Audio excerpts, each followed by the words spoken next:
محدود. وہ جی فلانا کام میرا ہو جائے تو بھئی وہ ایک ہو گیا، اس کے بعد پھر نئی ٹینشن بن جائے گی. نہیں، میں جی بچوں کی شادی کر لوں جی پھر میں فارغ ہوں. آپ شادی کر کے دیکھیں، لاگو پتہ جائے گا کیسے فارغ ہوتے ہیں.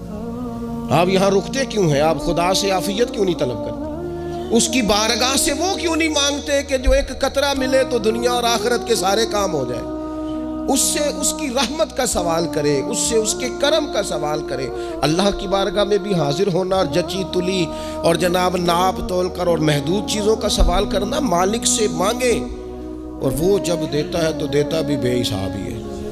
وہ جب عطا کرتا ہے تو کرم کے دروازے کھول کے عطا کرتا ہے، ورنہ تو ایک الجھن سے انسان نکلتا ہے دوسری میں الجھ جاتا ہے. ایک گتھی کو سلجھاتا ہے، پھر اقبال رو پڑے تھے، کہنے لگے میں عقل کی گتھیاں سلجھا چکا ہوں، یا رب مجھے صاحب جنوں کر دے.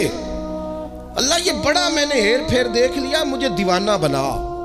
اب مجھے جنون ہو، اب میں کسی کے لیے رویا کروں، اب میں کسی کی یاد میں تڑپا کروں، اب میں رات کسی کے لیے میری آنکھیں بیدار رہیں. یہ بڑی ہو گئی دنیا داری. عقل کی گتھی حالانکہ نہیں سلجھتی، پر اقبال کہتے ہیں عقل کی گتھیاں سلجھا چکا ہوں، یا رب مجھے صاحب جنوں کر دے. اور پھر کہنے لگے بجھی عشق کی آگ اندھیر ہے، اب یہ مسلمان نہیں، یہ خاک کا ڈھیر ہے.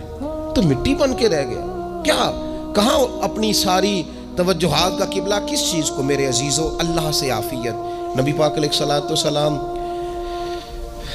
نے ایک شخص سے پوچھا کیا دعا مانگ رہے ہو؟ تو اس نے کہا یا رسول اللہ میں اللہ کی بارگاہ میں صبر کا سوال کر رہا ہوں. تو حضور فرمانے لگے صبر تو مصیبت پر ہوتا ہے. یا رسول اللہ پھر کیا مانگوں؟ آپ ان جملوں اور لفظوں کی گہرائی کو سمجھیں. صبر کے لیے تو پہلے مصیبت آئے گی، پھر صبر آئے گا. تو یا رسول اللہ کیا مانگوں؟ فرمایا تو رب سے عافیت مانگ. مانا کیا ہے؟ مصیبت آئے کیوں؟ اللہ تجھے اپنی حفاظت کے حصار میں لے لے. وہ وقت ہی کیوں آئے کہ جب تیری طبیعت الجھ جائے، جب تو پریشان ہو جائے، جب تو تو اللہ سے عافیت مانگنا. جب تو عافیت مانگے گا تو اگر کبھی مشکل آئے گی بھی نا، تو خدا پھر اپنے فضل سے مشکل سے نکلنے میں رستہ بھی بڑی جلدی عطا فرمائے گا اور تیرے اوپر فضل فرمائے گا. اگر عافیت، یہ جو ہم نبی پاک کی امت ہے نا، تو یہ ہمارے گرد اللہ کے فضل اور اس کی رحمت کا حصار ہے. یہ حصار ہے ہمارے گرد. وہ درویش نے کہا تھا نا کہ کروں شکر کتنا اور کروں فخر کتنا کہ تیرے کرم نے مجھے فائز المرام کیا. دیکھو بنا کے سید عالم کا امتی مجھ کو گناہ سے پہلے ہی بخشش کا انتظام کیا. ابھی میں نے غلطی کی نہیں، لیکن مجھے حضور کا غلام بنا دیا، بخشش کا بندوبست پہلے ہو گیا. اپنے مالک سے بیمار بھی اس سے عافیت مانگے،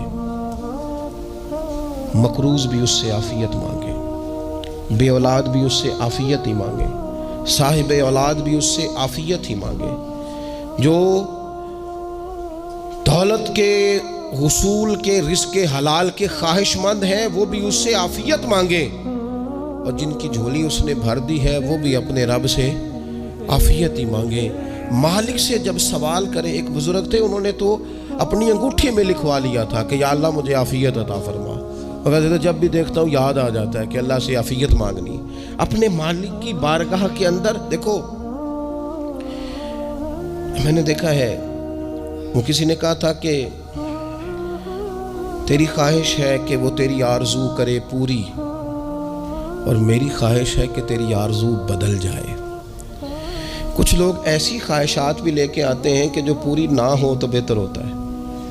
اس لیے آپ کو پتہ ہے موت مانگنا جائز نہیں دین میں. مصائب سے گھبرا کر، مشکلات سے گھبرا کر، زندگی کے مد و جزر سے پریشان ہو کر موت کا سوال کرنا جائز نہیں. کس طرح جائز ہے؟ ان لفظوں کے ساتھ دعا کر سکتا ہے کہ یا اللہ جب تک میری زندگی بہتر ہے مجھے زندہ رکھ، اور جب میرا دنیا سے جانا بہتر ہے پھر تو مجھے اپنی بارگاہ میں بلا لے. یہ بھی کیا ہے؟ یہ بھی عافیت کا سوال ہی ہے کہ یا اللہ رکھ بھی تب تک جب تک رہنا بہتر ہے. نبی پاک نے بھی ارذل العمر ہونے سے پناہ مانگی. ہمارا یہ مزاج بن گیا ہے کہ ہم اپنے حق میں ایسی چیزوں کا سوال کر رہے ہوتے ہیں جو کئی دفعہ ہمیں مل جائیں تو ہمارا نقصان کریں. قرآن حکیم ایک جگہ پہ اللہ کریم نے فرمایا ہے کہ اگر سب لوگوں کو مال دے دوں تو بغاوت کریں، فساد ہو جائے. کیا مانا کہ اپنا نقصان کر بیٹھے لوگ.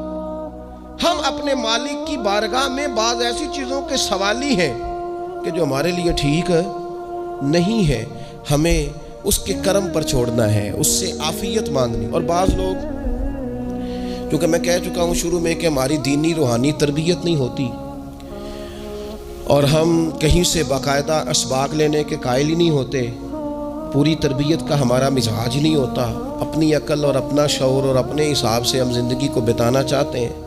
اور یہ جو میرا دور ہے یہ ویسے ہی الجھا ہوا زمانہ ہے، اللہ ماشاء اللہ، پتہ نہیں کوئی کیا بول رہا ہے، کوئی کیا کہہ رہا ہے، ایسے ہے جیسے کوئی میلہ لگا ہوا ہے، اور کان پڑی آواز سنائی نہیں دے رہی۔ جس کی دکان پر کوئی گاہک نہیں وہ بھی کہہ رہا ہے لائنیں بنا لو۔ ایسا الجھا ماحول ہے اور ایسی آزمائش ہے کہ لوگ بیچارے پریشان ہیں۔ دیکھیں، جب تربیت کے ساتھ انسان آگے بڑھتا ہے نا، ہمارے پاس مقتدا ہے اللہ رسول کا کلام، ہمارا پیشوا ہے رب رسول کا فرمان۔ جب ہم کتاب و سنت کی روشنی میں آگے بڑھتے ہیں تو پھر ہمارے لیے منزل آسان بھی ہوتی ہے اور قریب بھی ہوتی ہے، پھر ہمارے لیے آگے کی طرف سفر کرنا، آگے بڑھ جانا یہ آسان ہوتا ہے۔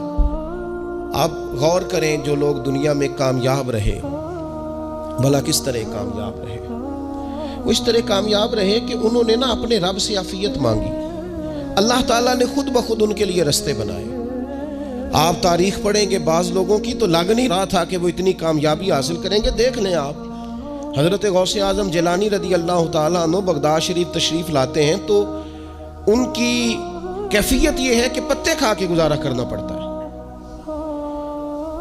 یعنی پیچھے کوئی ایسا بیک گراؤنڈ کسی کا بنایا ہوا ادارہ، کوئی بڑی خانقاہ، کوئی بڑے لمبے چوڑے والد صاحب کے مریدین، کوئی بڑا لمبا سلسلہ نہیں مل رہا۔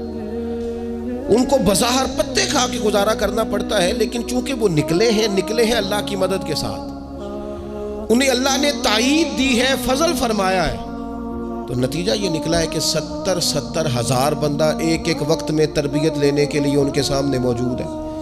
یہ اللہ نے اسباب بنائے ہیں، کیونکہ جب رب عافیت عطا کرتا ہے تو پھر اللہ اسباب بھی پیدا فرماتا ہے۔ ہمارا ذہن تو تھک جاتا ہے سیاست کرتے کرتے، ہم تو جناب پوری ترتیب سے ہمیں سلیقہ آتا ہے کس طرح کر کے کس بندے کو کیسے قائل کرنا، پورے طور پر ہم وہ ساری زندگی سیاست کرتے رہتے ہیں۔ وہ خاندانوں میں بھی چلتی ہے، گلی محلے میں بھی چلتی ہے، دوستوں میں بھی چلتی ہے، اور بعد میں پتہ چلتا ہے کہ یہ پتے کھیل کون رہا تھا، اصل میں صلح کرانے والا تھا کہ لڑائی کرانے والا تھا، یہ سب کا خیر خواہ تھا، یہ سب کی ذہن کے اندر فطور کی آمیزش ہی اس شخص کی وجہ سے تھی۔ ہم چونکہ وہ خاص عافیت اللہ سے نہیں مانگتے، ہماری مخصوص سیاست ہوتی ہے سبھی کو راضی رکھو، اس کا نتیجہ یہ نکلتا ہے کہ ایک ٹائم آتا ہے کوئی بھی راضی نہیں رہتا۔ ہم اگر اپنے مالک کی طرف رجحان کریں اور اللہ نے جو ہمیں شعور دیا ہے اس شعور کو لے کر اللہ کی بارگاہ کی طرف بڑھیں، آپ یقین کریں اعلیٰ حضرت بریلوی رحمۃ اللہ علیہ کی کتابیں ہیں، ایک ایک کتاب پر پی ایچ ڈی ہو رہی ہے،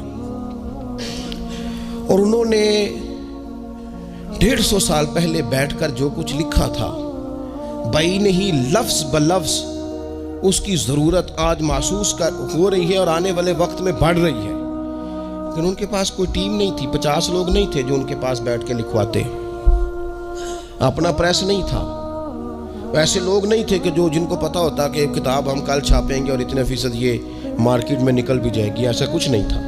کیا تھا؟ اللہ کی مدد ساتھ تھی، تائید ایزوی ساتھ تھی، اللہ نے اپنی عافیت میں رکھا تھا۔ وہ قرآن مجید کی آیت کا ترجمہ کرتے ہیں نا اعلیٰ حضرت، اہدنا الصراط المستقیم، یا اللہ ہمیں سیدھی راہ پہ چلا۔ بہت سارے مفسرین نے کہا اے اللہ ہمیں سیدھا راستہ دکھا، فرماتے ہیں اے اللہ ہمیں سیدھی راہ پر چلا۔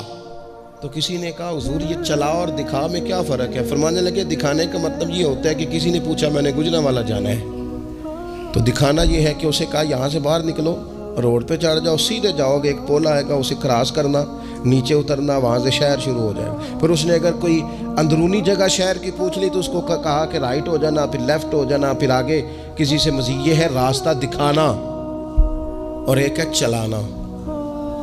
اس نے کہا میں نے گجرانوالہ جانا ہے، تو اس نے کہا ساتھ بیٹھنا میری گاڑی پہ، جہاں تو نے جانا ہے میں چھوڑ کے آتا ہوں۔ یہ راستے پہ چلانا ہے، یہ مقام تفکر ہے، آپ اس پر غور فرمائیں گے۔ کہتے ہیں یا اللہ تو ہمیں راستہ دکھائے گا، اور دکھاتا ہے، لیکن چاروں جانب شیطان بھی تو بیٹھا ہے نا، فتنے بھی تو ہے نا. تو اگر تیری رحمت ساتھ ساتھ رہے, مانا کہ محبت کے سفر میں ہر گام پہ 100 مشکل ہے, لیکن یہ سفر آسان بھی ہے اگر ساتھ تمہارا ہو جائے.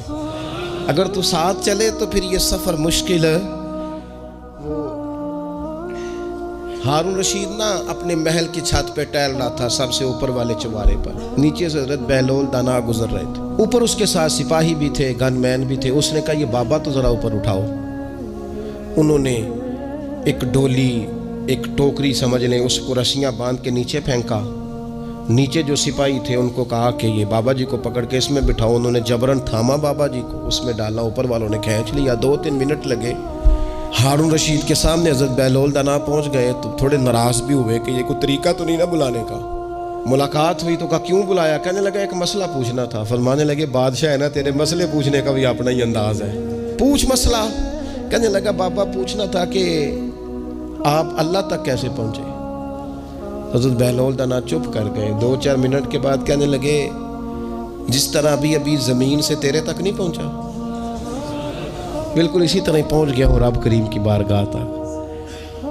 اور وہ بھی جو اس نے کرم فرمایا ہے, ورنہ میں تو نہیں سمجھتا کہ میں پہنچ گیا, وہ بھی اگر تیری خوش گمانی ہے.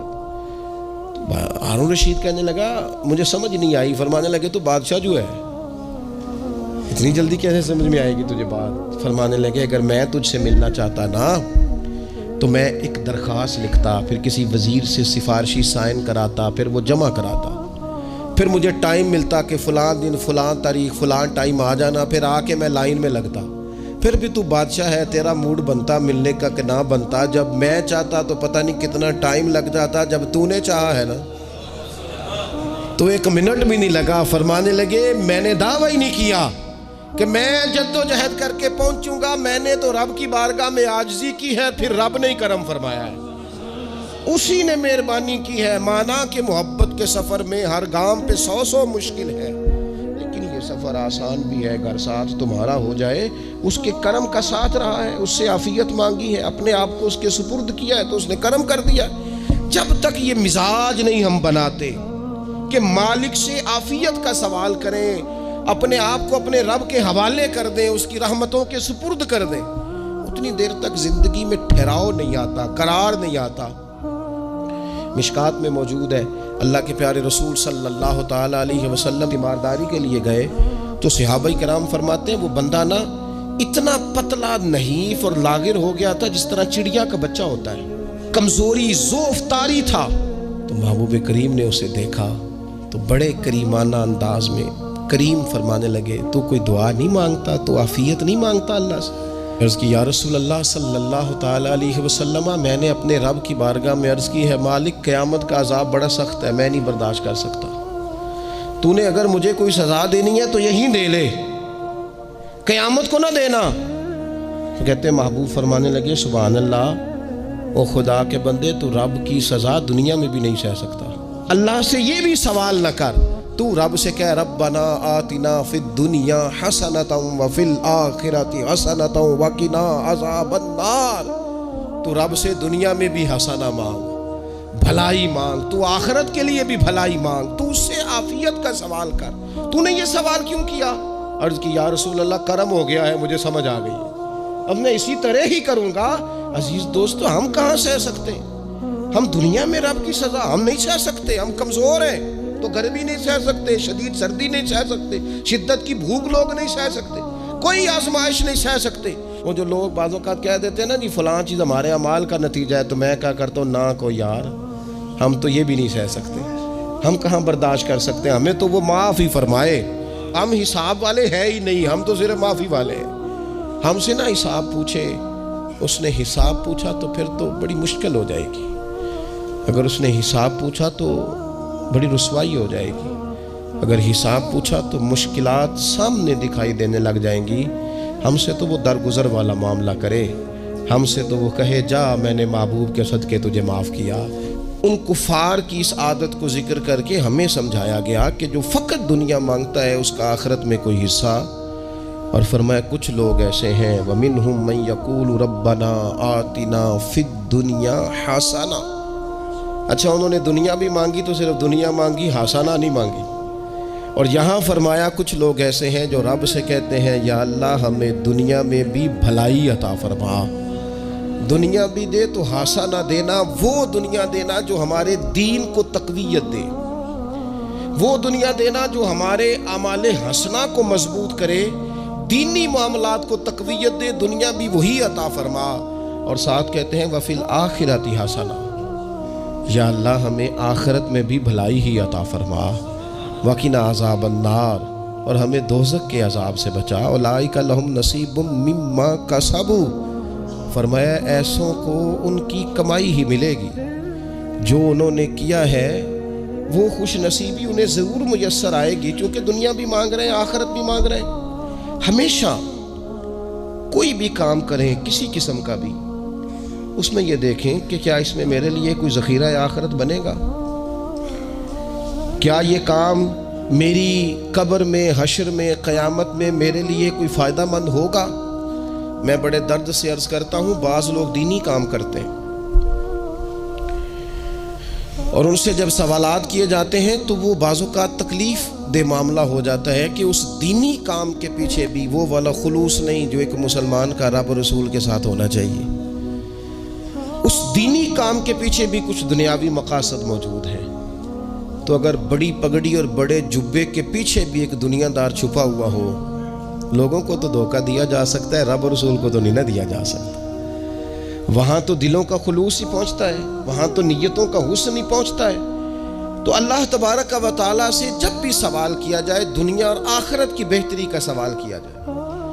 ایک لفظ ہے حدیث پاک میں جس کو عافیت کہتے ہیں، ترمذی شریف میں حضرت سیدنا عباس بن عبد المطلب رضی اللہ تعالیٰ عنہ آپ کی روایت موجود ہے، فرماتے ہیں میں نبی پاک صلی اللہ تعالیٰ علیہ وسلم کی خدمت عالی مرتبت میں حاضر ہوا تو میں نے عرض کی یا رسول اللہ صلی اللہ تعالیٰ علیہ وسلم، مجھے ایسی چیز بتائیں جو میں اپنے رب سے مانگوں۔ چیز مانگنی ہوتی ہے نا، بعض اوقات موقع ملتا ہے تو کئی دفعہ انسان امتحان میں آ جاتا ہے، کیا مجھے موقع مل گیا ہے، مجھے کہا گیا کچھ مانگ لو تو بھلا میں کیا مانگوں۔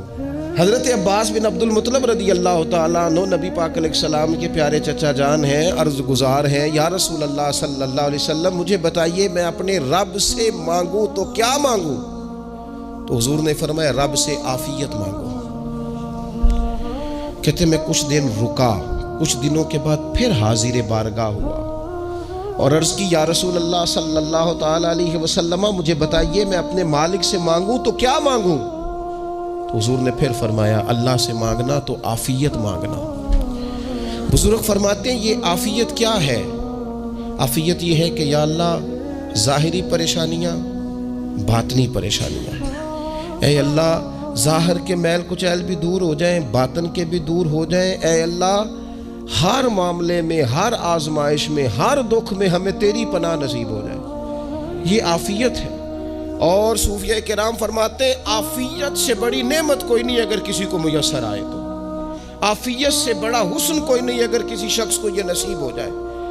اور ایک اللہ والے نے تو ایک اور بڑا خوبصورت ترجمہ یہاں کیا ہے، وہ کہتے ہیں عافیت کا مطلب ہے دل کا قرار، عافیت کا مطلب ہے باطن کا سکون، عافیت کا مطلب ہے انسان کے مزاج کا حوصلہ، ٹھنڈک، بردباری۔ جس بندے کو عافیت نصیب ہو جاتی ہے گویا اللہ اسے سکون کی دولت عطا فرما دیتا ہے، تھوڑے پیسوں میں بھی سکون، بغیر شہرت کے بھی سکون، کوئی بات مان لے تب بھی سکون، کوئی دھتکار دے پھر بھی سکون، لوگوں کی گڈ بک میں ہو پھر بھی سکون، اور اگر لوگ سارے مخالفت میں آ جائیں تو چونکہ اللہ نے عافیت دی ہے پھر بھی سکون۔ اللہ تعالیٰ نے ان لوگوں کو قرار کی دولت، اللہ سے عافیت مانگی جائے، اس میں دنیا کی بھی بھلائی شامل ہے، آخرت کی بھی بھلائی شامل۔ نبی اکرم صلی اللہ تعالیٰ علیہ وسلم توجہ دلاتے کہ اللہ سے تم عافیت مانگو، ہمارا نہ جی، کیونکہ سب سے بڑا مسئلہ روحانی تربیت کا ہے۔ ہمارے ہاں باتیں ڈھیر سارے لوگوں کو آتی ہیں اور بہت زیادہ آتی ہیں، منصوبہ بندی کرنا، پلاننگ کرنا، اپنے معاملات کو خود سے کیسے لے کے چلنا ہے، کیسے ٹھیک کرنا ہے، اپنے حق میں دنیا کو کس طرح قائل کرنا ہے، یہ ڈھیر سارے لوگوں کو آتا ہے، اور اپنے حق میں دلائل کس طرح قائم کرنے ہیں، اس میں بہت سارے لوگ خود کفیل ہوتے ہیں، انہیں کسی سے مشاورت کی بھی ضرورت نہیں ہوتی۔ لیکن اللہ کی بارگاہ سے اپنا رشتہ کیسے جوڑنا ہے، مالک سے کرم کا سوالی کس طرح کر کے ہونا ہے، اللہ سے عافیت کا سوال کیسے کرنا ہے، یہ چونکہ روحانی تربیت میں ہمارا مزاج نہیں ہوتا، لہذا ہم اس طرف جاتے نہیں، ہم وہ اپنی مرضی کی چیزیں، یعنی وظیفہ پوچھ کے گئے ایک صاحب، کچھ عرصے کے بعد آئے ہیں تو آ کے کہتے ہیں مولانا صاحب، پیر صاحب یا قاری صاحب یا فلاں صاحب، کسی سے بھی پوچھ کے گئے کہ جس کو نیک آدمی جانا، پھر لوٹ کر آ کے کہتے ہیں کہ آپ نے وظیفہ بتایا تھا پر کام کوئی نہیں ہوا۔ تو میں تو صاف کہتا ہوں اور کھلے دل سے کہتا ہوں کہ بھئی وظیفہ آپ کو بتایا تھا کہ اللہ کی رحمت متوجہ ہوگی، خدا کی رحمت کو آواز دینے کے لیے وظیفہ دیا تھا، کوئی بھی وظیفہ رب کو مجبور تو نہیں نہ کر سکتا معاذ۔ اور وظائف کس لیے پڑھے جاتے ہیں کہ جلدی سے معاملات ٹھیک ہو جائیں، میرے حق میں چیزیں بہتر ہو جائیں، تو اللہ کی رضا کے لیے پڑھے جاتے ہیں۔ تو وظائف کو، عبادات کو، نوافل کو، تلاوت کو، درود پاک کو تو رضا الہی کا ذریعہ بنانا چاہیے، لیکن ہم چونکہ ایک پورا الجھاؤ رکھتے ہیں اپنی دنیا داری کے معاملات سیدھے کرنے میں، ایک پورا خیر رکھتے ہیں۔ وہ لوگ ملتے رہتے ہیں مختلف بزرگوں کی نسبت کے تعلق سے، تو بعض جگہوں پہ بعض لوگ بڑے تیز ہوتے ہیں، یعنی ان سے آپ کی ملاقات ہوتی ہے تو بندے کو محسوس ہوتا ہے کہ یار اسے تو پہلے ہی ساری باتوں کا پتہ ہے، اور کئی دفعہ ان سے ملنے کے بعد احساس ہوتا ہے کہ یار اس سے تو تھوڑا سیکھ ہی لیتے تو بہتر تھا، یہ تو بات بڑی آگے نکل گئی۔ سارا پتہ ہوتا ہے، باشعور ہوتے ہیں، لیکن ڈر آتا ہے اللہ سے۔ اتنا باشعور آدمی، سمجھدار، پنچایت، پریا، لوگ، دین، دنیا سارا پتہ ہے، نماز کا ٹائم آ گیا تو وہ چھپتا پھرتا ہے، اس کی طبیعت پر بوجھ بن رہا ہے معاذ اللہ اللہ کے حضور حاضر ہونا، اسے خیر کا کام کرنا پڑ رہا ہے تو وہ ادھر ادھر نکلتا جا رہا ہے۔ تو سوال یہ ہے کہ پھر یہ شعور کا کیا مطلب رکھا ہوا ہے ہم نے؟ پھر اللہ سے دعا کرنے کی ضرورت نہیں۔ وہ حضرت عارف رومی رحمۃ اللہ تعالیٰ علیہ فرمایا کرتے تھے بعض لوگوں کو رب سارا کچھ دیتا ہے، سجدے کی توفیق نہیں دیتا۔ اس کا مطلب یہ ہے کہ وہ کہتا ہے یہ سارا کچھ لے اور نکل جا، میرے گھر نہ آنا، رکھ سارا کچھ پاس۔ رب سے عافیت مانگی جائے، اس سے اس کا فضل مانگا جائے، اس سے اس کا کرم مانگا جائے۔ اللہ کے پیارے رسول صلی اللہ تعالیٰ علیہ وآلہ وسلم اس عافیت مانگنے پر زور دیتے، توجہ دیتے۔ میں آپ کو صحیح بتاتا ہوں، رب نے اگر کسی بندے کو عافیت میں رکھا ہو نا تو حالات کیسے بھی برے چل رہے ہوں اس کا بگاڑ کچھ نہیں سکتے۔ اور اللہ تعالیٰ معاف کرے، 100 دفعہ خاکم بدہن اگر کسی وقت اس کے کرم کی نگاہ پھر جائے تو پھر سارے اسباب سمیت بھی انسان اپنے پیروں پہ کھڑا نہیں رہ سکتا۔ اس سے جب تک طلب کرم نہیں ہوتا، طلب عافیت نہیں ہوتی، اس کی بارگاہ سے جب تک بندہ مومن پورا رجوع نہیں کرتا، یہ عافیت اتنی اعلیٰ چیز ہے کہ نبی پاک علیہ السلام نے فرمایا اذان اور اقامت کے درمیان جو وقت ہوتا ہے اس میں دعائیں رد نہیں ہوتی۔ دعا مانگا کرو گے تمہاری اللہ اپنے فضل سے قبول کر لے گا۔ عرض کی یا رسول اللہ کیا مانگے؟ تو فرمایا عافیت مانگو رب سے۔ حضرت انس بن مالک حدیث کے راوی ہیں رضی اللہ تعالیٰ عنہ، یہاں بھی فرمایا یہ عین قبولیت کا ٹائم ہے، اب اللہ سے عافیت مانگ لو، اس کی پناہ۔ ہم دعاؤں میں بھی محدود ہو جاتے ہیں۔ رب دا طالب کوئی نہ ملیا، جو ملیا طالب زردہ ہو، دعاؤں میں بھی حد بندی۔